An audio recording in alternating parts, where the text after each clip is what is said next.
It's a beautiful thing, right? That's right. I love it. Yeah, economics, brother. I love it. Yeah. Black economics, that's right.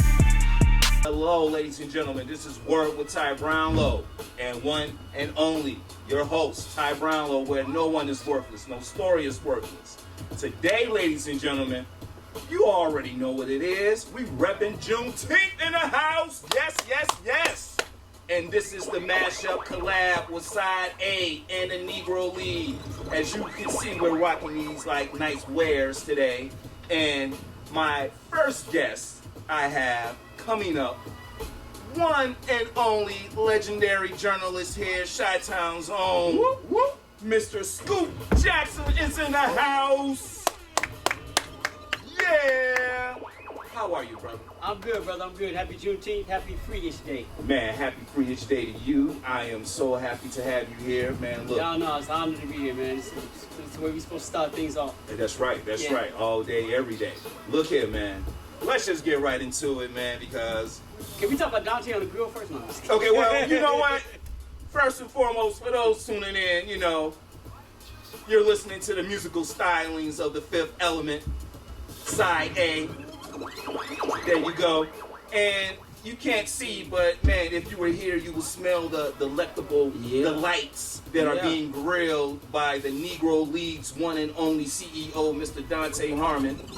So yes, man, it's going down. This is our own personal 4th of July, for us, by us, all about us. Yeah, right, exactly. That's what's up. Exactly. So, Mr. Scoop Jackson is in the house. Yes, sir. And let me tell y'all a little history about Mr. Scoop Jackson. He is, you know, one of Chicago's very own, but Luther South High School? Yes, sir. Man, tell us about your time in Luther South High School, sir. Man, I can go further back than that. Look, man, I'm Chicago till Chicago died. I went to 4 different grammar schools in this city. My wife was like, you know, how you know so many people? I'm like, I went to school with them. I was so all over the place. And I landed in Luther South. And, you know, it was 4 of us we graduated from a school called Martin Luther Educational Center right on 114th and Forest. Okay. Right across the park from Mendel. Yeah. And 4 of us, me, Andrew, Byron, Reggie. No, Rodney went. There was a couple other people that just went from Martin Luther to Luther South. Word. Yeah, and just, you know, spent 4 years there, played a couple years of basketball, you know, just did my thing. Just, you know, that was just it. You know, Luther South was great. It was a phenomenal experience. It's funny, when we went there, I think the school was maybe 60% white, and at the time we left, it was 90% black. You know what I mean? We were part of the takeover. Oh, yes, it was part of a cultural shift. Yeah. We had a big shift. You got other legends in the house. Oh, man, look here. Now, see, I didn't even want to get into it. I was going to be real smooth about it, but ladies and gentlemen, man. Yeah, come on now. Look here, we got legends in the house, all right? So, for all my college basketball fans, flying the line 88, 89, we got, man, gas and clutch, Mr. Stephen Bardo is in the house. Yes. All right, man, Big Ten, Fox, all that, man. Look here, we're going to have him on in a minute, too, but we here, vibing with my man Scoop, and he's, man, telling us all about the time at Luther South. Yeah. Luther South, man, and it was funny because the thing I loved about Luther South is that even though it was kind of mixed at the time, there was a lot of respect going on from a racial standpoint while we were still in high school. And we were in high school at the time the Roots came out. And there was a shift going on because that was really the first time that kids our age really actually got to see, you know, the impact that slavery had from our side of things. Okay. Seeing Alex Haley's vision come to fruition for us, but also for white individuals that are our age. And there was always, because I always thought, you know, it was there, but because of that brought the racial dynamic to the forefront at Luther South, but it brought it to the forefront in a form of respect. Okay. You know, it wasn't any like straight up, you know, racist like divide. It was like, okay, you know, we're different. Let's discuss this out. I may not like you, may not like me, but there was a level of respect that we all had for one another, and there was a coexistence there. And I think everybody who went there Luther South at that time has carried with them throughout their lives. Okay. You know, now it being a Lutheran school is always rooted in some form of Christianity and religion, and that's always overpowering. But the racial dynamic that went on in Luther South, I was there, was great because the group of people that were there, from our standpoint being black, and the standpoint of those that weren't black, the white people there, there was a level of respect that came during that time from 77 to 81. And a lot of that I think had to do with everybody digesting roots at the exact same time. Now, you know what? I find that interesting. And one of the dynamics I find interesting about it is, like you're saying, 77 and 81. During that time, everybody's on the same board. You don't really have as much divide as you do now because of social media, technology. Right. You can just pick up your phone. I can start a group on a Facebook platform about whatever I want, and I can exclude you and build a following to, you know, exclude. But you're talking about at a time when, hey, everybody's saying that one accord. Well, here's the deal. I'll put it this way. When Bruce came out, my best friend and I, Brad Samuels, at the time, we went like super militant. Like, we were already militant. We were super militant. We started calling ourselves, what was our name? Abdullah and I think Rashid. I think that was our name at the time. We really like went there. Okay. And it wasn't like we got any backlash from any of our, you know, friends and students that were not black. They were like, hey, we see what you all are seeing, we're learning, so this is, you know, this is you all reaction and how you all are moving forward with what is going on right now. You know, now we gotta understand we're all still kids of the civil rights movement. But we had never seen anything, especially in this medium, that put the black story up front the way Roots did. So us as black individuals, we took an extra sense of pride. We became another level of emboldened, as we would say now, because this is a current word after Trump's administration. So we became our own black emboldened individual, but the white individual we went to school with accepted that. It wasn't, hey, what are you all doing? We're gonna come with some, you know, KKK stuff to push back. No, they were like, okay, we get it. We get it, you know. Yeah. So it was a great, phenomenal experience. The only you won't hear me say anything bad about Luther South High School. It's a phenomenal experience. Well, I mean, and me personally, I think experiences like that shape you and mold you to like who you are today. And it helped. You know, it helped. Hey, it helped because, well, after he leaves Luther South, ladies and gentlemen, we head to the HBCU to get culture on culture on culture, ladies and gentlemen. All right, head all the way down to the swampland, man, to get our BA from Xavier University. Yes, sir. Then we leave Xavier, head out to the East Coast, because, you know, they got, like, you know, the crab cakes and stuff out there all the time. Right, you know? right. Man, but headed out there to Howard to get the master's. Yeah. Sports journalist, you know. A couple of years after that, ESPN, sir. But yeah, a couple of years. It took a long time, but I wasn't trying to get to ESPN. ESPN had, over the course of years, I was at Slam for 11 years. Phenomenal magazine, ladies and gentlemen. Slam magazine. For those of you who still have your posters up, like me, Vince Carter, James Forrest, and he's on that. Yes, there you go. All right. Right. Now, we had done Slam. We started Double XL and a bunch of other magazines.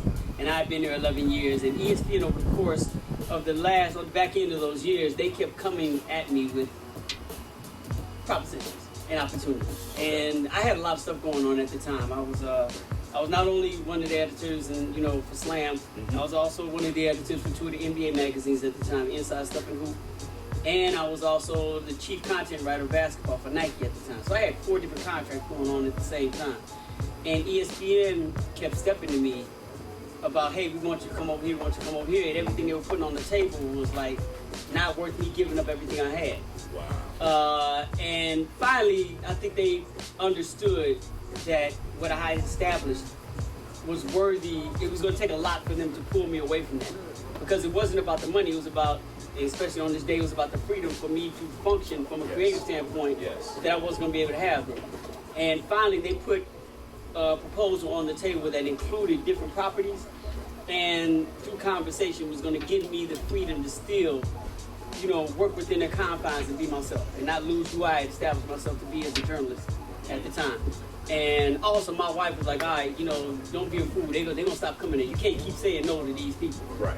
You know, and like I said, after 11 years of there, and I, you know, really, in all honesty, man, I was like, how many more Allen Iverson stories can I write? I need to shift it. Because I read so many stories about AI at Slam. Right. You know, I'm like, I need a shift. You know, I need to be able to tell the story differently. And you know, so I just really, after 11 years, I said, okay, let me move on, and you know, took a chance and tried to function on the level of ESPN, and it's still there. You know, Bardo would be the first one to tell you that, you know, and you know, my whole function at ESPN when I first went over is that they want me over here to fire me. They want me over here to get rid of me, you know, and I believe sometimes because of our history in this country, we go into the thought process that we become examples of what not to do or what not to be.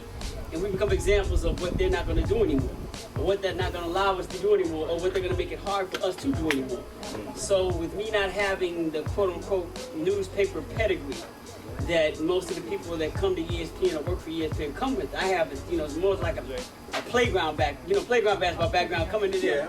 Right, 'cause, yeah. But you know what? I'm going to say this, though. You do need that perspective because that's a raw, gritty perspective. Yeah. It's not like organized, okay, well, I went through this regime, through this program, and, I'm going to tell you everything there is to know. You're giving perspective from the everyday person like you and I, man. As you said, Slam Magazine.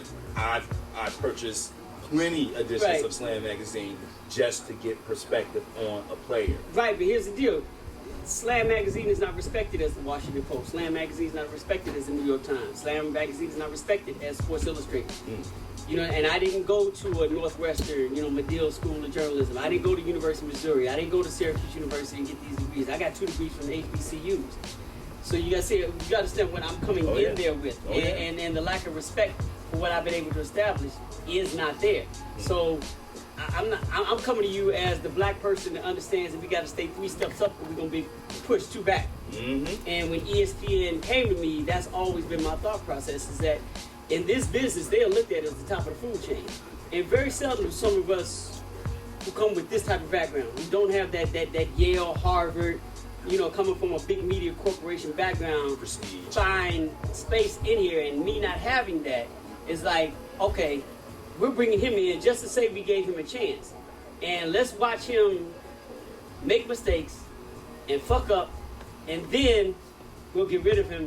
And then we can say we'll never hire another one like him, because guess what? We gave one of you all a chance, and that's it. That's right. But Steve will tell you, that's the way, because Steve was with me when I first went over there. Wow. So, but that's been the premise that I functioned on when I first went over there. And I look at it this way, it's like, all right, I've been there 16 years. So it's like, I'm still waiting, but I still function from that process. Even though I shouldn't. Right. But as a black person in this country, when, we're celebrating the day we became free-ish, that feeling's not gonna leave. And in order for us to exist and stay existent, navigate through these waters that we have to navigate, stay alive, and build careers in this country, we can't let go of that feeling. We start to function as such. See, hey, look, Scoop Jackson, y'all.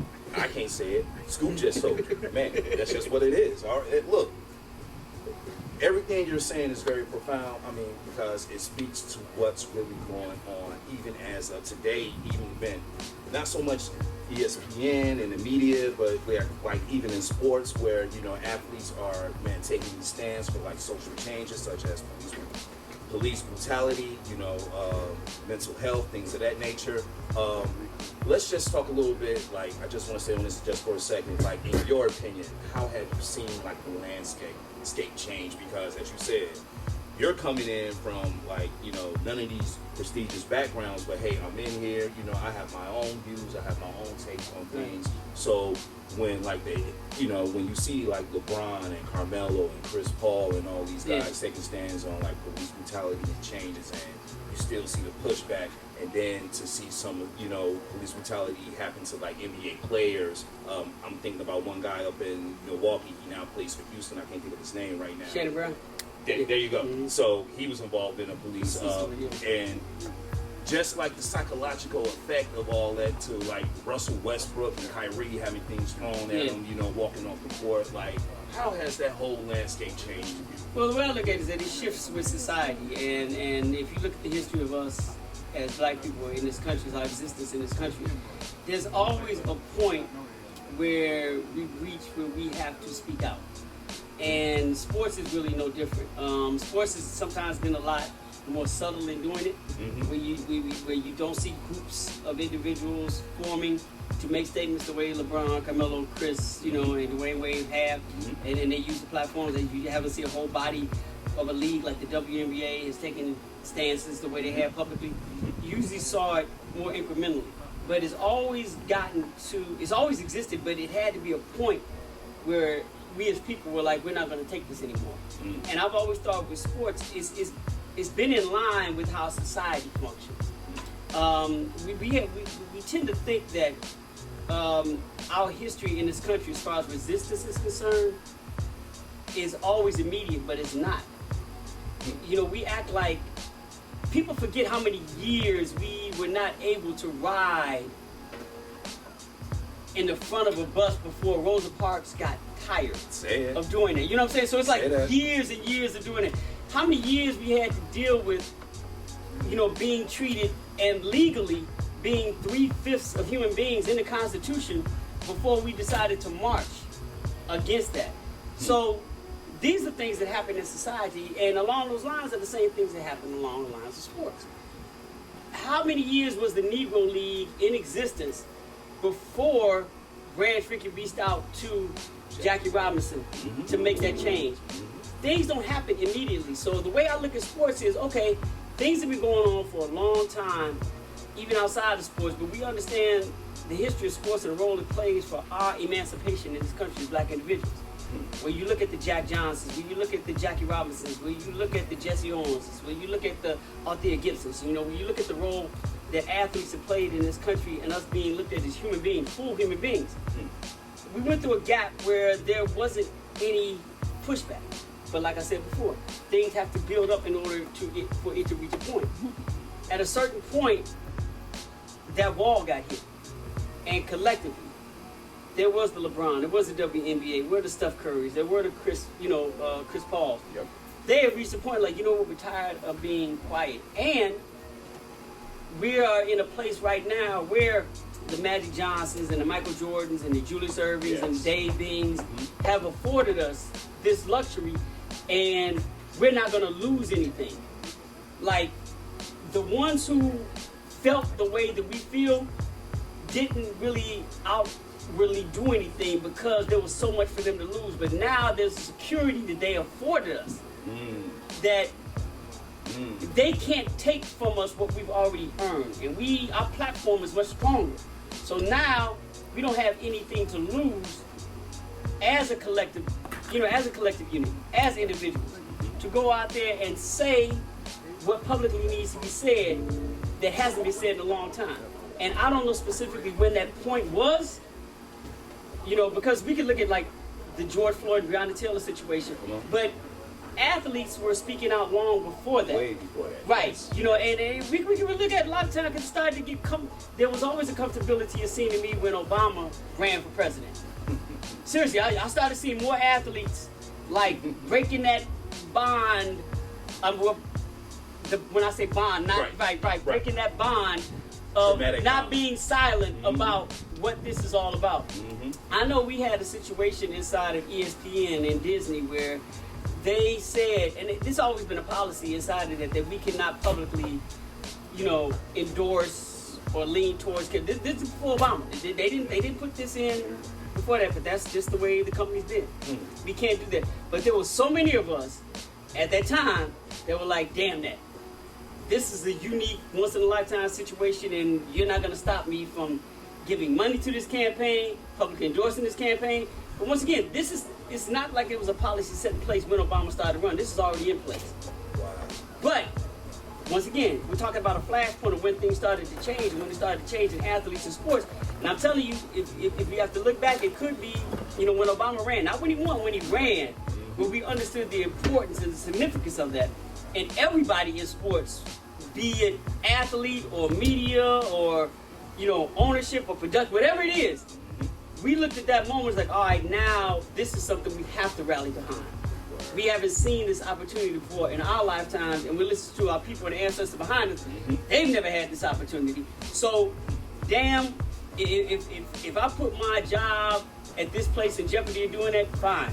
If I'm LeBron James and I put some of my, contracts and agreements with some certain advertisers that make, so be it. It's like certain things are more important. I think that flashpoint happened with Obama actually running, and that's when you started to see the groundswell of athletes being more public with their pushback, with their trying to, establish any type of reform, with their protest, with their just out and out blackness. I think that if we have to look back at what singular moment started that may be it. But as I said from the beginning of this, it didn't start there. It started a long time. That just happened to be the point. We was like, all right, this is where we go. Right, exactly. Okay, see, man, Scoop Jack. That's why he's a journalist, all right? Not only sports history as well, our history. I mean, and this is Juneteenth. This is what we're doing, all right, man? We're dropping these nuggets for y'all. We're giving it to y'all today, all right? So, moving on, I have a book in front of me here. I'm going to show you all out there, you know, and we talked about this, and it's called The Game Is Not a Game, all right? But not only that, the game is not a game. The power, protest, and politics of American sports. Now, if you've just been listening to Mr. Scoop Jackson, we've just talked about a whole bunch of politics inside like corporations and sports as well. Some of the things that have gone on in society that has transformed and spilled over into sports, and sports taking a stand and acting out against things happening in society. So I guess it's like art imitating life almost in a sense. Yeah, to a sense. And it's Steve Bardo's favorite book, so you know, I can't. That's right. Stephen Bardo, hey, look. We here, y'all. We here. Man, sitting right next to me, the one and only legendary. I'm calling him legendary because, no. Man, look. You done put the work in since 96, right? 96, man. Man, look here. You done put the work in since 96. We can't say the year or whatever. But, man, you done put the work in. We here. Legend. All right, still here, still doing it. The one and only Leon Rogers, everybody in the house. What's up, y'all? How y'all feeling, man? Man, what's going on with you, man? Blessed to be working, blessed to be able to work through the pandemic, blessed to be able to still entertain people. Coming out this past year, that was a lot on a lot of people. So I'm just glad to be able to keep my faculties, you know what I'm saying, keep motivated and moving forward, because you know we have to report the news on the radio, and a lot of times it get very depressing, as you know, man, the stuff we have to talk about. So you know, at the end of the day, I'm just happy to be in a certain state of mind, a peaceful state of mind going into the new year. Okay, because you know, like I've always wondered, like especially you know you do radio and you know being a comic as well. Yeah. The pandemic, as you said, shut everything down, changed the landscape of everything. Just to go to one, I mean, you know, go from, hey, you know what, I'm doing a show here, I'm making people laugh here, I'm doing this, I'm doing that, to shutting all that down. Now all I have to report on is just sadness. You know, how has that changed your focus? So it made me understand how EMTs feel, first responders. When you roll up on the scene, there's a young child injured, you have to process that. You still have to do your job, but you have to process that and take that home with you every day. Police officers as well. You know, you see a lot of stuff that us as regular individuals moving around don't have to see, but when you have to report that stuff every day, it can get to you. It can take a toll on you. But the pandemic, I will say this, I think it taught a lot of people how to appreciate life and their families more. I know it helped me reset. You know, there's a lot of people out here that know me, man. I was constantly doing stuff. Right. And you don't realize how I leave out in the morning to go to work at 5 a.m. My kids are asleep. I come home, I get about 2 or 3 hours with them, then I'm back out either DJing or doing some comedy. I come home and sleep. So in the time in between that, I still got to make time for my wife, my kids. Right. That wasn't happening to the fullest extent. The pandemic helped me reset and helped me figure out how to piece this stuff together to the point where, you know, my family's intact and I'm still getting my work done. It kind of helps you gain a sense of focus. So I told people, if you didn't come out of the pandemic better than what you were when you went in there, you wasted time. You have 15 months to learn a new language, 15 months to learn a new skill. Myself, I've been working with Fifth, learning how to make beats, teaching myself production, because I just wanted to do something different. I might not ever make no money with it or nothing, but just to learn something different. I watched my oldest daughter teach herself Japanese. So she's speaking Japanese now fluently, you know what I'm saying, over the pandemic. So when I saw that, I'm like, how can I sit here and not be a better joke writer, not be a better script writer, not be something, think of something to make some money, or just be a better person coming out on the other side of this pandemic. Okay. Well, man. Drop you on your head, Leon? Nah, man. What the hell happened? I changed my brand of marijuana. It's called perspective. It's called perspective. It's a new strain called perspective, right? It's a sativa. Yes. The quiet. That's hilarious. So no, let me ask. So now, man, later with Leon, Yeah. I love it, and I sort of call you my Fox Soul brother, even though I don't have my own show on Fox Soul. It's I coming. was on Tammy Mac, so Shout out to Tammy Mac. That's Shout out my to Tammy girl, Mac, man. Tammy Mac, one of the realest.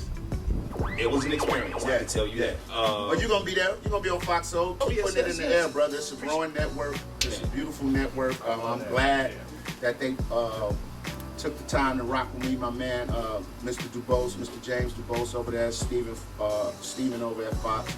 I was doing my show in Chicago Right. in the studios, but the studios shut down due to COVID. So I was like, man, my show is only a year in. Am I going to continue? Is it going to be over? You know how it goes. But then Fox Soul called and said, man, we launching Fox Soul. We love the show. Put it on there. So I've been blessed to have some great interviews on there. I try to keep it Chicago as much as possible because I love my people. Yes.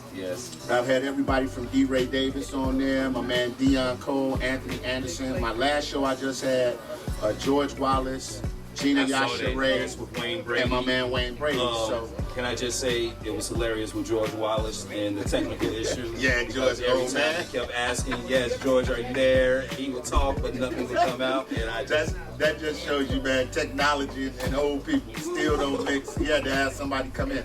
I've had C.T. Fletcher, like some great people on my show, and I'm blessed. We're on hiatus now for the fall. There's going to be a new show that I'm going to be on Fox Soul. His name, not named yet, but then when we pick back up in the winter months around Christmas and going into the new year, later with Leon will return. So I'm just blessed to be able to work, man, and be in a space where I actually like doing what I do. So many people work to live. I live to work. That's the difference. Okay. You enjoy what you do, you can't stand people. lives to work, man. Words to live by. Okay, look, I got 3 questions, then I'm gonna let you go. My first question to you is, first and foremost, being a father, okay? Either A, what is the best advice you've ever gotten from a father figure or your father, or the best advice you have ever given? So, let me tell you something. So, anybody that knows me knows my old man was my guy. Like, that was my ace, my man's. I lost him, like 7 years ago to cancer. So, the only thing my father ever told me, and which he said was tough for him because he was raised a certain way and he raised me a certain way, and I experienced that, is just to learn how to listen. This is a different child that's growing up now. Okay, so when we was growing up, you had the dictionary, the encyclopedia. You had to get up and go look stuff up. Dewey Decimal System. Yep. Now your 5-year-old can find out who sailed the 7 seas and who built the pyramids of Egypt with just the push of a button. And the thing is, they know how to do it better than you because this is how they're growing up. So with that being said, with more access to information, these kids are farther along than you think. We don't give children enough credit to being able to talk and have reasoning. So when I sit and talk to my daughters, sometimes they will say stuff, and you don't know what you're talking about because you're young. They kind of do know what they're talking about. You know what I'm saying? Right. I'm out of touch. Because I was born in 1971. I'm hitting the big 5-0 this year. So to them, now don't clap for that. I'm really not excited about being a half a century damn years old and not have as much money as Scoop Jackson. Now, if I had his money, bring 50 on. You know what I'm saying? But right now, I'm 50 with a 22-year-old salary. And that don't add up. You know what I'm saying? Some young dudes just making as much as me, and I'm not okay with that. But anyway, so what I'm saying is, at the end of the day, when they sit and talk to me about different things like the whole pronoun thing, the they, them, it, who, I'm like, hey man, hey girl, hey boy. No, dad, can't do that. You know what I'm saying? So I'm starting to understand more than when you listen, which my wife has been telling me that for the 15 years of our 20-year marriage. But obviously I wasn't listening. But at the end of the day, just learn how to listen, man. And a lot of times everything you hear from them, you're not going to receive. You're not going to like it. But at least listen to them. And that way, you keep the lines of communication open. Because what I found out is in dealing with the youth of this era, once you talk at them and not to them, they check out. They ain't trying to hear nothing you're saying because you're doing what everybody else is doing to them. But I found out when you just sit there, don't say nothing. Even if they say something that you totally disagree with, let them get it off.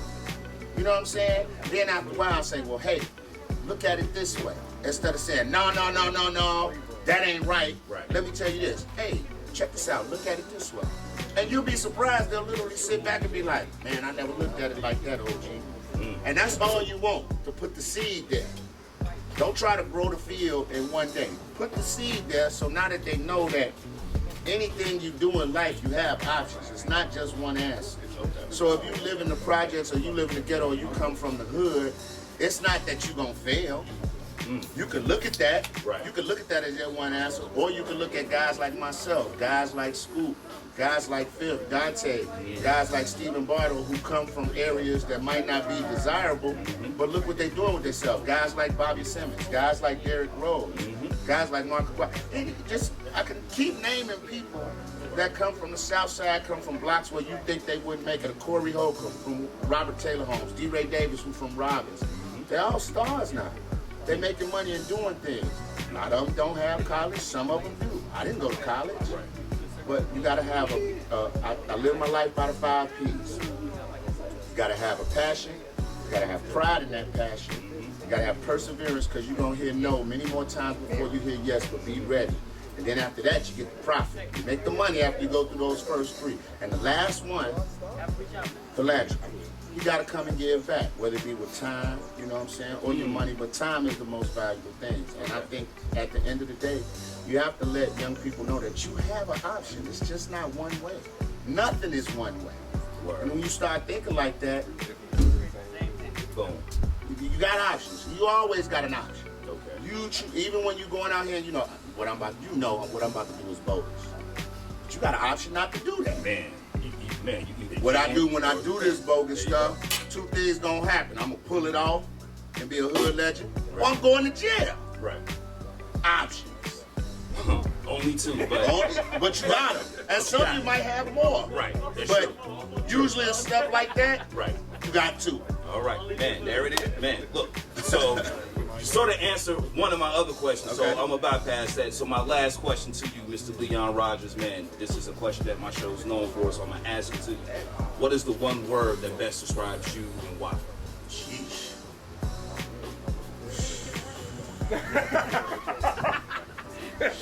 One word. One word. One. Just one.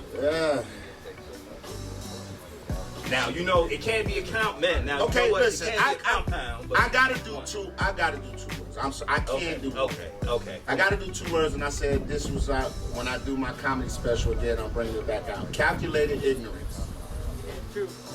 Calculated ignorance. Okay. So you can meet me for the first time. I'm sorry, Jesus. He was like that. I don't like it. Right. No problems, Lord. I've been doing good this past year. Please, not now. I'm on the way. The reason why I say that is you can meet me the first time and be like, this is one of the most ignorant mofos I met, right? From just hearing certain things come out my mouth. And Scoop and Bardo can attest to this because we had a radio show together for a couple of years where I would say some off-the-wall stuff. But then a little bit later, when you go back and analyze what I said, it was ignorant what he said. But it was right. It was right. Deep down inside, I believe the second. For example, let me show you. Prime example. I might get in trouble right now for what I'm about to say, but I'm gonna keep it 100. Here's the calculated ignorance. Scoop was talking about the WNBA, right? Yeah. No, listen. No, I'm not gonna get in trouble because this is real. I watch the WNBA. It's cool. But if I'm gonna sit up here and be honest and say I like the WNBA as much as I like the NBA, I'd be lying to you. I don't care how technically sound they are and all this. You know what I miss from the WNBA? Somebody coming through the middle of the lane and punching on everybody and quote unquote putting their nuts on somebody's head. I would like to see a Brittany Griner catch the ball. Well, no, some of them are. Some of them do. See what I'm saying? Calculated ignorance, but it's the truth. It's the truth, but she's done. Brittany Griner catch it in the paint, one dribble come up, and somebody try to contest her, and she boom on him and hit her chest like this. I'm going crazy on the TV. One, because it's Brittany Griner. Two, or my girl Cooper come through, shake in the middle of the lane, and go up bang on somebody like Kawhi just did in Utah. Ooh. I'm going crazy in the house. Ooh. That's the only difference. Okay, threes look pretty, but even with threes, they ain't pulling them from 30 like Dame and Steph. No disrespect. I'll watch it. I will watch that before I watch anything else on TV. Before I watch Power or anything else, I'll watch a WNBA game. But if Orlando is playing Minnesota, oh God, and all of the stars for both teams out, I'm watching Orlando and Minnesota because I know somebody's gonna get a putback. The Magic in the Timberwolves? Yes, with Carl Anthony Towns out, Anthony Edwards out, and name anybody else on Minnesota. You can't. I'm watching that. Yeah, I can't name anybody. Live on ABC at 1:35 in the morning. There it is, ladies and gentlemen. There it is. Leon Rogers, the one and only brother. Hey, listen. Follow me on Instagram at Leon Rogers. At Leon Rogers on everything. There's a scammer page out on me though. Don't send me no money. I'm not asking for money. Don't send me no money. Also, follow me on Pornhub and Cash App at Leon Rogers as well. Both channels are up and running. My OnlyFans got... Only members! No, only members! Listen, my OnlyFans got shut down. You see the old man don't even know the sites. See? He talking about some only members. Members only. That was a jacket you wore in 87. It's OnlyFans, but my OnlyFans page got shut down. They said the content was too risque. You know what I'm saying? So I shut OnlyFans down. Pornhub, I'm popping. Cash App, I'm popping. Follow me. That's all I'm saying. Happy Father's Day to all the fathers. Can I ask a question? Yes. This is serious, real talk, and I don't want nobody to laugh at this because I really thought this question out. Do we say Happy Father's Day to the fathers of throw babies? Calculated ignorance. I'm out. This is what I'm talking about. Right here. This is just think of that thought. When this goes off, I want you to be like, you know what, that was very ignorant what he said. But at the end of the day, there is a song called Throw Babies. Ladies and gentlemen, do we say Happy Father's Day to them? the views of Leon Rogers do not reflect those of Worthless Iran. I just want to let you know that right now. Okay, so now he wanna be the journalist and throw me out. Wanna be the journalist. Hi, I'm a serious journalist. Leon Rogers. Respect his perspective. Leon Rogers is not going to bring my show down. I want Romani Malco to play me in my biopic. You damn right. Hey, you damn right. Hey, all day, every day. Thank you. I like that one. Let's go to commercial. I like that. All right, DJ, let's go to break. You know what I'm saying? I'm like, bro, baby, man, you just have to throw that in there. Ladies and gentlemen, Stephen Bardo is in the house. All right, man. For those of y'all who don't know, let me just run it down for you, okay? Originally from Kentucky. Yep. Born in Kentucky. Born in Kentucky. Okay, man. But did your research? I like yeah. that. Hey, look here. You know, we snoop around a little bit here. Yeah. You know, just a little here and there. I see that. But made his way to the illustrious University of Illinois. See, you know what? I'm going everywhere. Man, that's so hot. Man, shout out to Dante, man, for that design. Man. All right. We should have been like Scoop Jackson said. We should have been rocking that when we were in school. Okay, but they were not known as the Fighting Zulu. They were the Fighting Illini. But Mr. Stephen Bardo, member of the Illinois men's basketball team between 1986, 1990, lead Illinois. We are drafted in the NBA by the Atlanta Hawks. 10 years in the NBA, Detroit, Dallas, San Antonio as well. And now, analyst for college basketball, Fox Sports, Big Fox Ten Sports. Network. Big Ten Network. All right. So, look, let's talk a little bit about the evolution of college basketball. You know, there's a lot going on right now. You know, we have staples for certain programs like Coach K, Roy Williams. They're stepping down. They're leaving. So, the future of basketball for such perennial powerhouses like a North Carolina and a Duke, like, in this day and age, you know, we just play a totally different style of basketball. In your opinion, like, what's the future for those two schools now that, you know, these two staples are stepping down? Well, that's a really good question because they're stalwarts within the college basketball community. Two of the most successful college basketball coaches in history. Mike Krzyzewski will go down as probably the best coach. I think Bobby Knight is because he did more with less.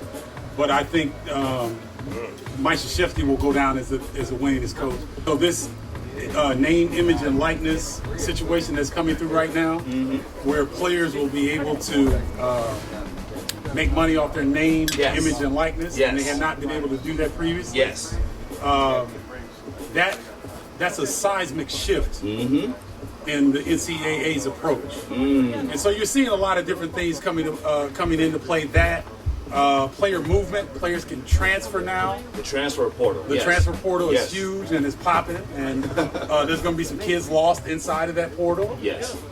So there's a lot of things going on in college basketball because what's happening is, just like Juneteenth, they're trying to catch up. They're 50 to 60 years behind. Yes, they are.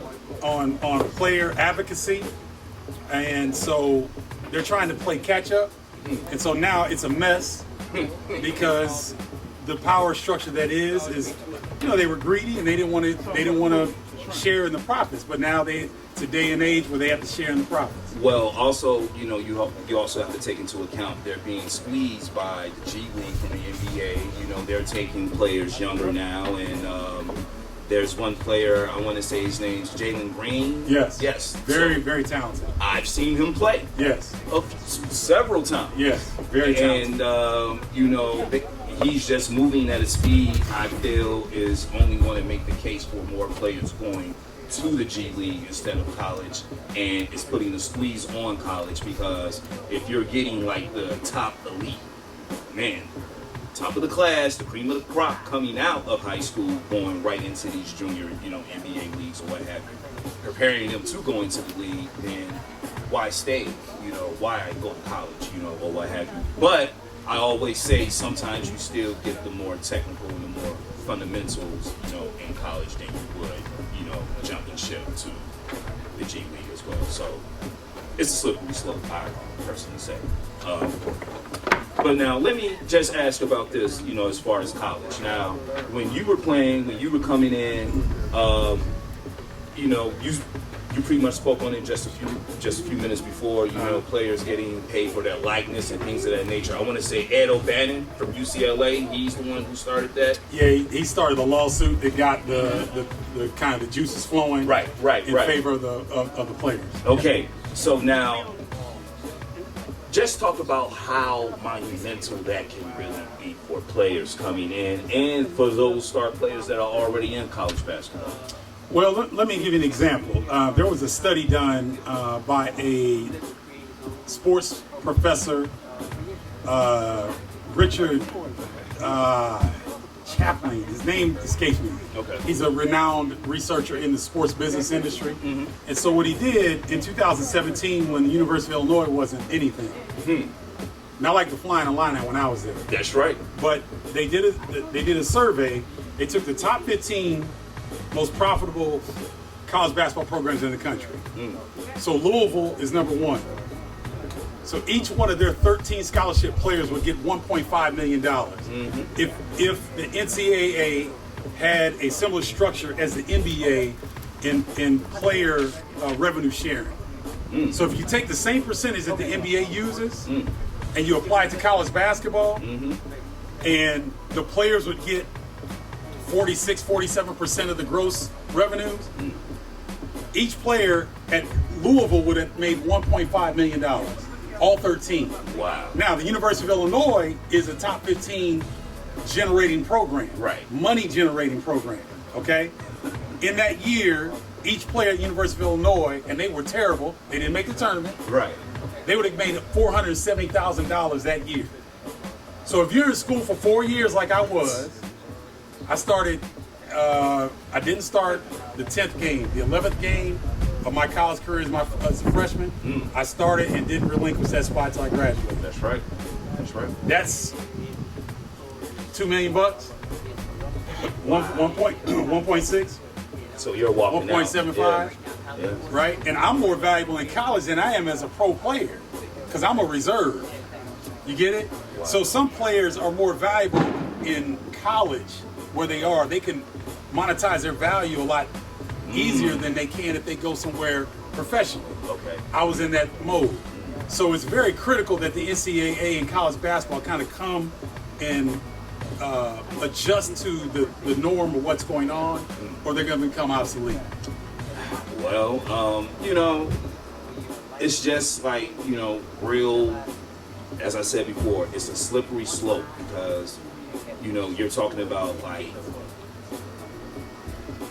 decades and decades and decades, and, you know, let's just keep it real, you know, like those who sit at the top, they don't want to, they do not want to let go of any power at all. They're making all the money, and they figure as long as they set the rules and, you know, they figure the rules that they set is fair, then everything that is happening will continue to happen. But, you know, as I was talking to Mr. Scoop Jackson earlier, you know, and you're a, you know, college basketball analyst, you know, there's like a total, well, for the lack of a better word, difference between women's college basketball, men's college basketball. As we just seen the past couple of months ago with the NCAA tournament, with the women's facilities or what have you, looking in shambles in the men's facilities. They even took it so far as to like to show you like the value of a meal, the woman's meal compared to like the men's meal. In this day and age, you know, how effective is social media in pretty much in college basketball? Like, how can that really be a tool to help the college player get, you know, their like stock market high? Okay, so let's take, for example, Jabari Parker. Since we're in Chicago, a name, a big name, and he's been in the NBA for a while, right? So what would Jabari Parker do in high school? Right, because he was a Simeon Wolverine, correct? True. And I think he played on. Correct me if I'm wrong. Shout out to Landon Bardo and Stephen Paul Bardo, my two sons who took their dad out today and hanging out with the old man for Father's Day weekend. What's up, y'all? What's up? Stephen Paul grew up with Jabari. So at Simeon, how many nationally televised games did they have? Anybody throw that out? Because oh no, they had a few. They at least had about 3 or 4. Okay. So if you're Jabari Parker, right, and you have a Instagram platform set up, and you take clips from behind the scenes of Simeon going to play number 2 ranked Oak Hill. You're showing the arena, you're showing cats getting hyped, and then you show some after post game stuff. Now, the kids aren't going to ESPN; they're going to Jabari's site to get the real. See, Jabari wants to get real smart with it. Jabari says, "Okay, who is the best player from the opposing team? Let me snatch him in the hallway. Yo, man, what's good, man? Like, what you rocking today? Oh, I got them Ken Griffey's. See what I'm saying? Swingers, yeah. Right? So it's social media is critical because there's never been a time in the history of mankind where you could start a business with $0 down. Let me repeat that. That's real. This is the reason why you have your show. Because you have something to share, so you're giving value. These college basketball players, you don't think ESPN would want to be behind Zion Williamson? You don't think they would have loved to have his phone when he blew out those Nikes? Remember when he made that move and the shoe blew out? And now people are like, oh, wow, you know, he could have messed up his pro career. You don't think people would pay $1 million to hear what he had to say at that moment? They can control these things. Well, I want to say he auctioned off that shoe. Yes, he did. Someone paid like $500,000 or more for that shoe. That's right. So that's the importance of social media for not just college basketball players, but for anybody that wants to do anything in terms of selling. You have something to offer, you have some value. Social media is where it's at.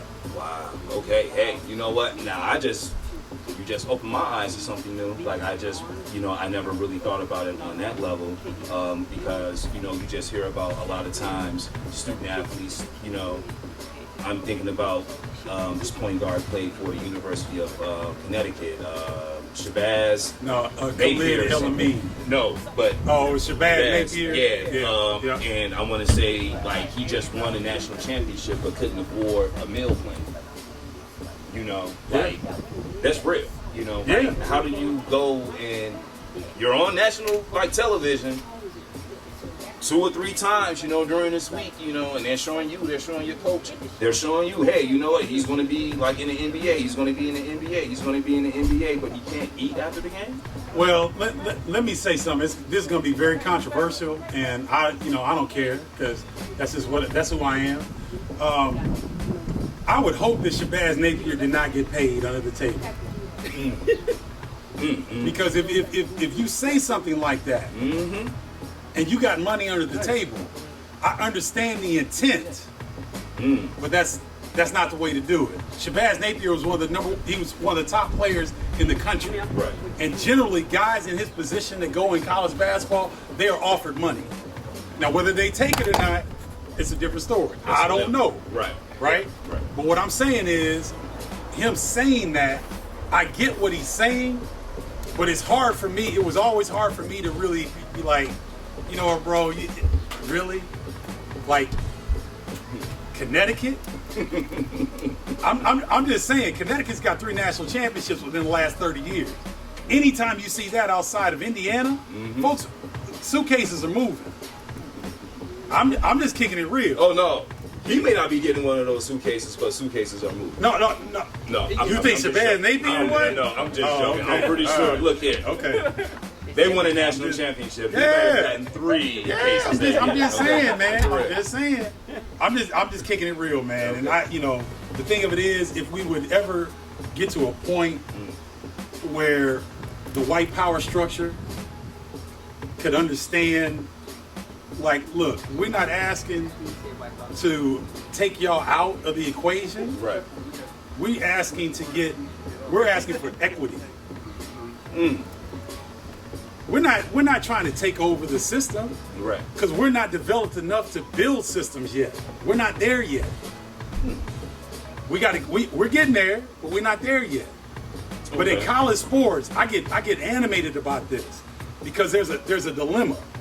I'm making money off covering these cats, and they're getting fucked. Right? Hardcore. So it's hard. It gets hard every now and then, and I'll let you in on something. They might want to pay me for a while, but I don't know that I'll be there that long. I just don't, because you just. So now I talk about creative control at times, and sometimes you really need to think about where it is that you're sitting, because after a while the view gets tainted. The view gets tainted because you are either mortgaged out your future, and if you've mortgaged out your future, black folks, because we are talking to black people now, right? Yeah, we are. Okay, so if you mortgage out your future, then you cut down on your options. What'd you say, Scoop? I said they need to hear it too. No, I'm saying if you've mortgaged out your future, you have cut down on your options. So if you cut down on your options, now you got to take that bullshit. Now you can't be. Now you got to shrink. Now you can't be black in the workplace because you got to have a job. Because if you're really black, you're gonna have to find your own vocation. Yeah. Because we can't walk the way that we need to walk in a lot of spaces. That's just what it is. Code switch. Code switch is real. And that's that gray hair. Code switching. For 5 decades. Code switching. Right there. Well, man, I appreciate it, man. I appreciate the real. I appreciate every last person who's come and sat in this seat and just dropped the real about everything that's going on. Because, like I said, this is Juneteenth, and this is liberation. Well, should stand for liberation. And, you know, man, like, you coming in, giving us the real about everything that's going on behind college basketball. Scoop giving us the real about everything that's going on, you know, ESPN and, you know, elsewhere, what have you, NBA. Leon just, you know, giving us, you know, just the advice of everything. You know, this is really monumental, and I'm just very thankful to have you all on my platform. No, I appreciate you having us, man. It means a lot. And shout out to Dante Harmon. Shout out to Negrow League. Negro League. And the person sitting down next to me, man, woo! I have a few words. Woo! They're all positive, though, you know. Hey, I just want to say, we talk about spitters, real MCs. Is one of them guys right here. Well, them man, guys, for real. Look here. I'm going to take it a step further than that. And that is true what you say. But I'm going to take it a step further than that. I'm going to tell you what I admire about our next guest. Work ethic. Whew.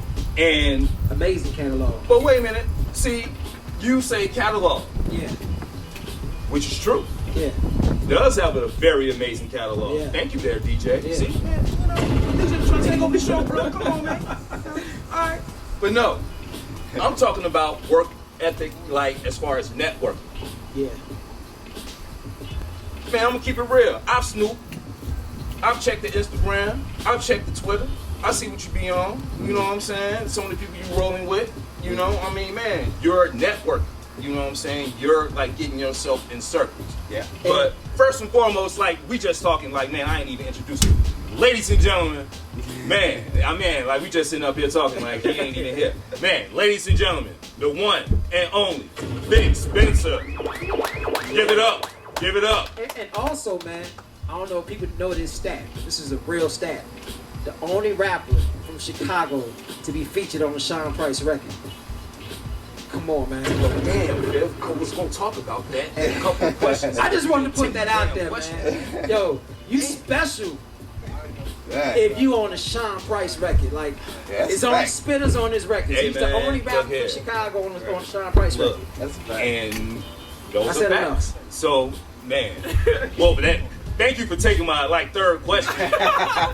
You still can talk about All right, well, damn, no, man, no, I'm just messing with you. No, man, but for real, man, I just want to say, you know, as like a man, even though this word can be seen as negative, but as a purist of hip hop, but on the positive side, just creativity, man, let me just say, I appreciate everything that you do, bro. Appreciate All right, you. for real, for real. Appreciate And as I said before, like work ethic, you know, like some of the people you like find yourself like connected with, man. Like, let's talk about that a little bit because I think that is very underrated and a lot of people really take that for granted. So talk about like what networking and like work ethic means to you, bro.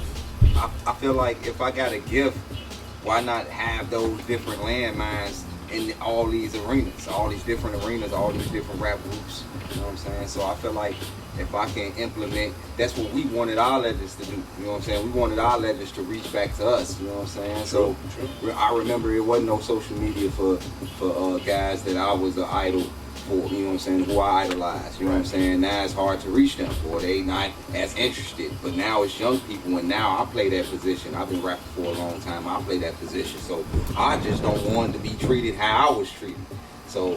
Man, you know what I'm saying? I feel like I had these landmines everywhere. Get down with everybody. You know what I'm saying? Show people that I'm really about the unification. Man. You know what I'm saying? Yes, he is, ladies and gentlemen, because, man, Because I could be dubbed as a villain, too. You know what I'm saying? well, nothing wrong with playing the villain, and Absolutely. you know what? The villain is very popular these days. Absolutely. Okay, so, like, let's not get it twisted, but, I mean, man, look, you look up, seeing what Alchemist, look up, seeing with West Side Gun, look up, man, as Fifth just said, you know, feature with Sean Price, you know, and it, man, just keep going and going and going and going and going and going. Like every time I look up, okay, he's another album, another video, boom, boom, boom, working. And I mean, man, like that is just dedication. Yep. That's passion. So let's just talk about all this. Like, how did all it, like, when did all this start for you and how did it start for you?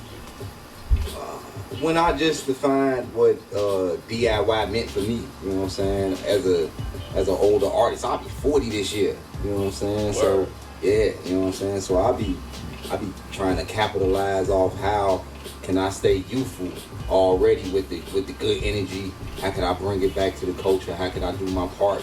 How can I show all the longevity that I have?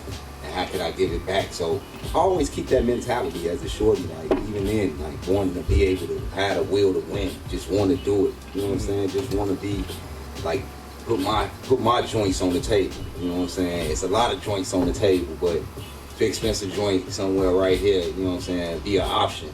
Yeah. I always wanted to capitalize on options. You know what I'm saying? On being an option. You know what I mean? Because like it's so many great artists. You know what I'm saying? True. That's true. That's true. And you just got to be an option instead of trying to be the best or try to be, you know, competitive with guys. You know what I'm saying? And I always had that mentality as well. But also, my catalog speaks for itself. I work with everybody. Yeah. So I just don't want to be treated how I was treated. You know what I'm saying? Okay. I give back and then it comes back to me. You know what I'm saying? Big Spencer rap advocate. There you go. All right, that man. Yeah. There it is. No, I mean, but you know, that's pretty much true. You know, man, you are giving back to the culture. So, man. But it's funny. Let's talk about this latest project, Legend Laws of Power. Legend Laws of Power. Excellent. Man, hey, look here. I've heard, man, there's quite a list on this album. Rock Marciano, Ransom, what you got, Joe Fresh Goods, just to name a few. Yep, that seems about right. Sounds about right. That's Okay, all. all right, Yeah. all right. I ain't need all the features. You know what I'm saying? You know what I'm saying? But yeah. You know, I feel like Legend Laws of Power turned the leaf for me lyrically. Super Legend, shout out to him for Shout out laying to the groundwork. original Super Legend. Like, and it also proves like you could take an artist or a producer like Super Legend and you know what I'm saying and work with them and put your real sauce on the music and make something happen. Like you ain't gotta go out for the hard body producers. You ain't gotta go for the well known producers. You can dig back to real raw, the essence, and still be able to capitalize, man. That's why I want to be considered an option, because ain't nobody thinking about doing records, whole projects with guys, you know what I'm saying, that's not really knowing like that, you know what I'm saying, amongst they outside of their peers, you know what I'm saying. Like, Race is a strong advocate for a Super Legend, like, you know what I'm saying. Put the music to my ears, you know what I'm saying. So once you be able to, you know, captivate souls, no matter who you are, it don't matter, you know what I'm saying. It shouldn't matter. So it just proves that I can work with anybody and still be able to turn a leaf, even at my age, and even have legends on there. Having Joe Fresh Goods on there, and Joe Fresh Goods is attached to a lot of other rappers in Chicago. Right. But yet and still, he's on a Big Spencer project in the first. So I want to be the first, like you say, the first guy to work with Sean Price in Chicago. Well, I'm the first guy to get Joe Fresh Goods to talk humbly on a record. Hey, there it is. There it is. And I was the first to have Rock Marcy and Ransom on a record at the same time too. Okay, so let's talk about that. I mean, Yeah. because not everybody's getting Rock Marcy on their album. So once again, one of the words I said, work ethic. You know, and not just like working like lyrically, but like working, man, networking, things of that nature, you know, and there has to be something, you know, about a person to make a person want to be like, you know what, I'll do that, you know. So can you just tell us, or can you tell us a little bit about that interaction? I just think that they see something different from me as a person, as an artist, because I always like ran it for Ransom. Like I was always a Ransom fan in college, and I always wanted to live out like what I envisioned in college on music. and Ransom was one of those leading guys, you know what I'm saying? So it was like nostalgia for me for Ransom. But me and Rock, we like family, you know what I'm saying? We talk about our kids, and we talk about all type. Like he was in a tattoo parlor one time, and he was like, he was getting something done, and my music came on in the tattoo parlor. He was like, yo, who is this spitting like this? And that guy's like, man, that's Big Spencer. He's like, oh man, that's Big Spencer. I got his phone number. Call him right now.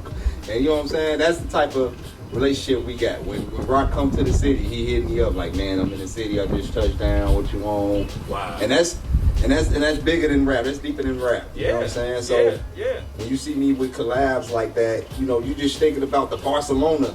You know what I'm saying? That is crazy, man. That's I'm just trying to do the unthinkable or bring back the integrity of the unthinkable. Like, we manifest that. Like, you know what I'm saying? Like, man, we also was trying to get Willie the Kid on that record. You know what I'm saying? So we was trying to make it happen. You know what I'm saying? So, I mean, well, you know what? Something tells me that's not far off with the way you're working, man.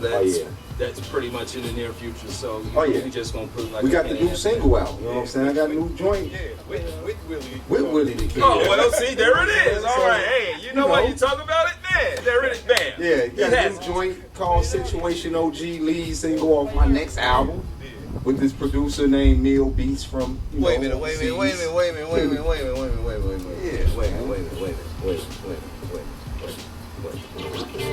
You just dropped an album, right? And you got another album, right, bro. Talk to him, man. Ethic, people. That's what I'm saying. Work ethic, and as you said, option. Like, so. And I'm sorry to cut you off, man, but please go back. So. The single with Willie the Kid. Situation OG, you know what I'm saying? Produced by my homie Neil Beats from overseas, you know what I'm saying? Okay. We got our album dropping called Brainstem Factory next month.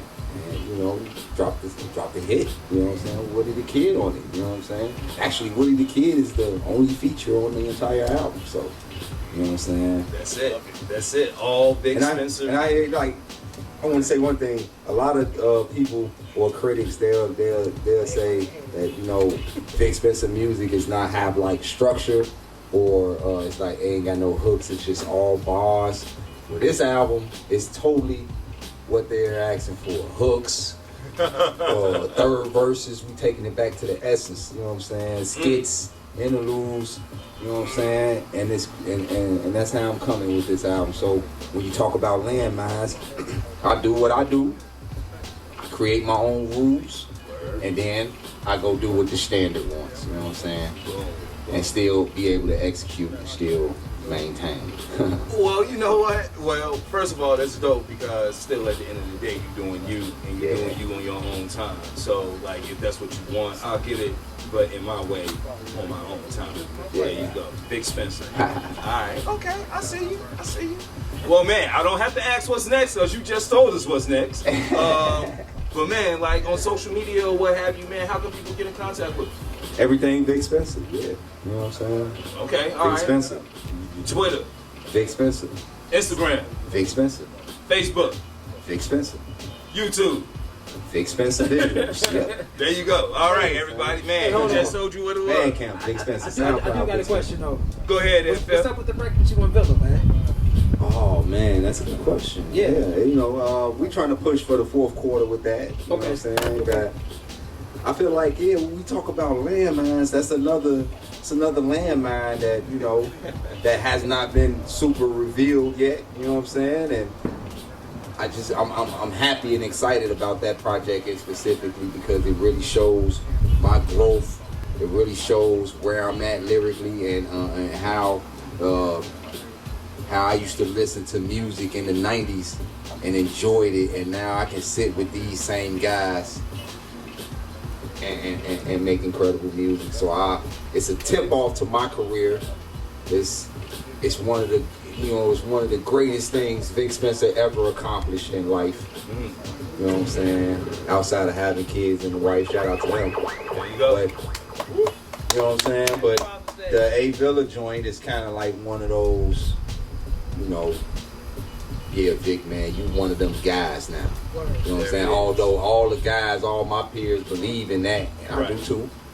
But now, it's like, yeah, you know what I'm saying? Certified. Like, and you know, a lot of people always say that. They get you like, yeah, this gonna be my year, my time. Like, I ain't even speaking like that. I'm just speaking like for my career and from where I came from, and people that's been following my career for a long time. Right. This is the epitome of what Vic Spencer wanted to get out of his career. So if I, even after that album, if I never do another album again, I that's the point where I'll be completely satisfied with how I brought integrity and leadership into the game. All right. Well, hopefully that won't be the last time you do another album. Probably not. Okay, Because I'm sitting on crazy okay. work, but yeah. Okay, all right. Hey, so I mean, man, man, brother, please don't say that. The two gentlemen I have sitting next to me, man, I'm going to say a couple of words. Southside Originals, man, Drop the Needle, you know, man, look, House of Blues, live, you know, Toronto, international, you know, jazz, funk, soul, but most of all, music, ladies and gentlemen. I present to you the Primeridian. And there it is. Lord Grievous.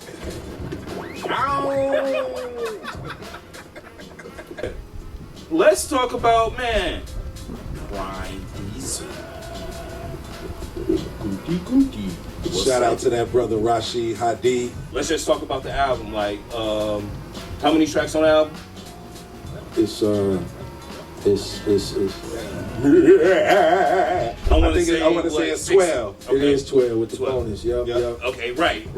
I knew it was a And then bonus. for the vinyl it's 11, but with the digital it's the 12 and the CD it's the 12 because we got the bonus track, the money track on there. But that was a slow cook. That was one of those. We met Hot D back in like what 09, 08, 09. Wow. And to your point of the South Side, we met him on the South Side. He was actually on the 9. staying on the South Side on the 9 at the time. Okay. 79th Street for those that don't know. Yes. But, Yes. Oh, you know what? Yes. And big up Ice Green for Abstract Mind State. He linked us up, and it was one of them things. I was at Tower. Everybody remember Tower Records? Tower Records. I know Fifth. No, they used to carry a lot of the stuff that the indies was doing, like you know whether it was the All Naturals or whoever had a label. Tower would carry that product, and they had an event. And Rashid Hadi had beats. They were playing his beats. It was Large Professor. It was Abstract Mind State, and I kept asking who was doing on these beats, and Greg was like, "Man, that's Rashid Hadi." And then big up Jamal too, Caffeine. You know Jamal managed Primeridian back in the day and all that. And he had linked me and Race up with him through Greg, and we went through there. And from that point on, we would pretty much every week, every couple weeks, cook up something. It might take a little break, you know what I mean? And get back together every week, so cook up something. And we just kind of chose a batch of the season. It was like a slow cook that we had in the crock pot, and we just took that little poured some of the crock pot out, and we had them joints. That's how that was. And he mixed it and everything, man. He's a talented guy. That's what's up, man. That's what's up. Well, look, let's just talk about it, man, from like the beginning standpoint of Primeridian. For those who may not be familiar with your journey, like where does the beginnings of Primeridian come from? So, I don't know if you know about me and Race, back from Ray Elementary. I used to see him rap back when I would hear Melly Mel and old school. I'm telling her, I said, when we would hear Rakim and all them on the mic, but like as far as physically seeing somebody rap, he was the first cat that I seen rap, and it wasn't just no bubblegum rap. It wasn't just somebody else's rap. It was his rap. And I seen that, I was like, I bit the rap, I mimicked it, look, I could do that, and instead of Shorty D, I think I said Semi V or something like that, you know what I mean? Right. But that's, we talking like 6th, 7th, 8th grade, you know what I mean? Yeah, I was in a play in 7th grade. Well, no, it was 8th grade for me, so 7th grade at Ray Elementary. Theatrics. And then, so fast forward, I met Tree, who was one of the, original members of Primeridian. I met him down at U of I on the yard. One of the few cats that I knew that could freestyle, and had a dope. Both of them had dope voices, and me and Tree ran. We did a 10-year run with it. And Race was always family. Like Divine, my cousin, Malcolm. They was all Haru, PCP. original super legend, Yep. you Yep. know what I'm saying? Everybody was all family, and so it got to a point where Tree, right after the song with Nicolay, he was focusing on life stuff was happening, so he went into the education realm. He still gets down, but he went into the educational realm, and he was like, yo, why don't you rock it out with Race? He basically gave Race his blessing on that, and me and Race was already cooking.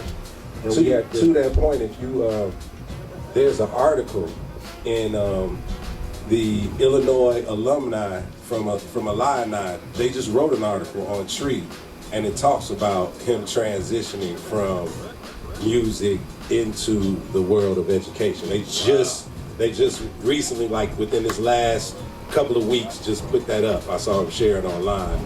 So that was really, let him tell it. That was really, it was a no-brainer for him. He felt like he was already educating people through music, so why not transition over here? And that's when we, catapulting off the Nicolay overseas, we took that success to another level. Got some other producers steady, J. Rose, Willow Trees, it was just a bunch of, guys from overseas. And that's what me and Race kind of branded the new version, if you will, like, the Primeridian. And then we still in talks with Tree. He itching. I was just dealing with Fifth about it. He looking to get back into the foray. Okay, for real? Okay. Oh, yeah. All right. Hey. Yeah, I'm very big on reunions and getting everybody that that I was a fan of coming up. Like one of the shows, it was two groups I would hate going after if I gotta do a show with them. All Natural, if it's like all fam shit, everybody, I hate going on after them. And then these guys, because like they would get up there with instruments, and I would kind of be blown away. Like, wait a second, they're rappers. Everybody, we know rap just bring turntables, and I might have drums. That's the most I might know. These guys open up their set 10 minutes with just him on the keys, he on the horn. It's like, wait, what's going on? And then they just start rapping. It's like, nah, like this isn't regular. Like we're seeing something special. Recognize it. So music. Yeah, man. And I've been in their ears a lot. Like, yo, I want to get all three of y'all on the song. So I'm working on it. Yeah. That's gonna be epic. Oh yeah, man. Boys, Change Phil be necessary over there too. always like planning, man. Y'all gotta watch Phil. Like he be like going over to his spot one day thinking he can just like chill and whatever. Next thing you know, man. Yeah. So yeah, you remember back in '47, split up. Like damn, bro. Yeah, man. And 50 knowing, he be sitting on stuff you don't even know he know. He like, oh yeah, I know about this. I'm just in the Shout cut, out to man. Phil. Just in the cut, man. No, man. Look, let me talk to y'all a little bit, and I know we talk a lot about this from time to time, music streaming, and how music streaming has really changed the game, whereas, like, back in the day, it was really about album sales, then CD sales, or what have you, then, MP4, what, came. Now it's like, hey, music on this platform, on this platform, on this platform. In your eyes, how has music streaming helped and hurt the industry? I would say that it helped the industry combat piracy. Okay, word. Right? So that was, because that's really what it was about. You know what I'm saying? That was to combat piracy. It was happening anyway, so they just kind of monetized that same system of you having easy access to the music, whatever music you wanted, through a search or through a search engine, right? I think it's hindered it in the fact that it's made music like disposable. I remember when Prince first kind of when online was kind of taking off and everything, and it was right after he had put the symbol on his face, right? And he called himself a slave. Right. He started a website, and you had 1-800-NEW-FUNK. Yeah, you had to subscribe. You had to get a membership to get his music and everything. Wow. Because for him, it was like, what are we doing here? You know what I'm saying? Like the music is now it's not physical. It's in a digital realm. I could just kind of like play it and throw it in the trash, right? This is before streaming services. They hadn't figured it out. CDs were dying and everything. Yep. People weren't going in. It was in a limbo stage, right? So I kind of understood where he was coming from as far as like the value of the music. When things are more physical, like an art piece or something like that, it holds more of a value.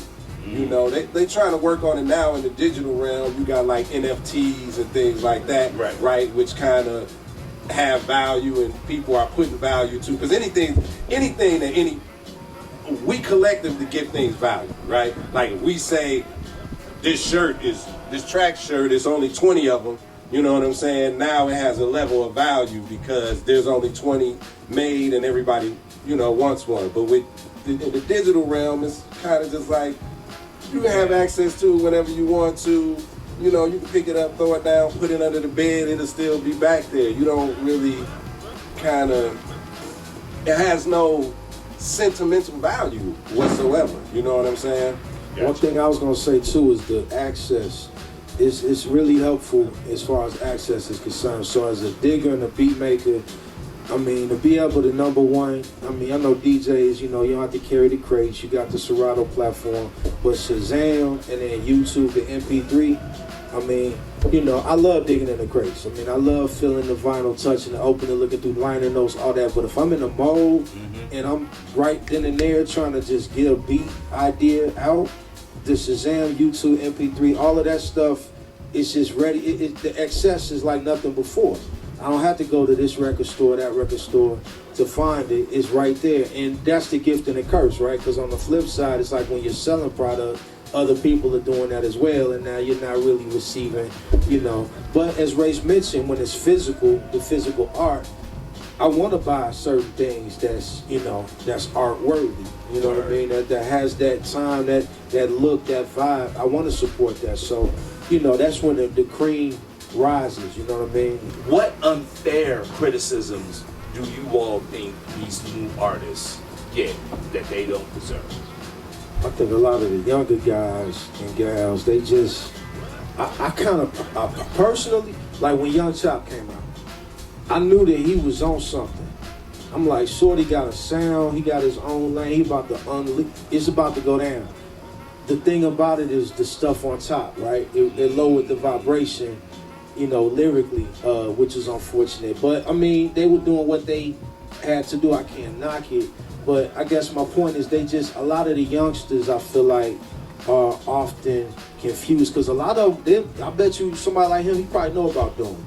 He knows about Dilla. They know about, like, De La Soul, but they know that, I guess the thing is they're in tune in a different frequency. And I feel like oftentimes people our age, this golden era, we kind of ostracize some of them instead of, allowing them to advance it, take it further. I'm hearing Lil Durk, I'm hearing these melodies that he doing now. You know what I mean? I'm like, man, Shorty he got an ear. You know what I mean? Whether it's auto-tune or not, to hit them pockets the way he hitting it, there's something to it. That's important to me, man. We gotta, because I know when we was coming up, and it was like, people was tripping that it was curse words in the rap, or there was, oh, y'all are talking about sex in the rap, but I don't know, I just feel like we can't get to that place where we don't, at least we're not open to trying to accept it and seeing where the common ground can be. Otherwise, we're gonna have that divide. I think that the younger artists are not given enough flowers for their creativity. There you go. Like he was saying, the melodies that the different pockets of rhyming that they get into on the beats and the tracks that they make, there's some intricacy to what they're doing. And I think, to piggyback on it, I think if we could learn from each other. It's like, to me, that's teaching. Like, if you're a teacher and you're not learning daily from those that you're teaching, you're not really teaching. It should be an exchange, not I'm giving you something and this is what it is and everything. It should be an exchange.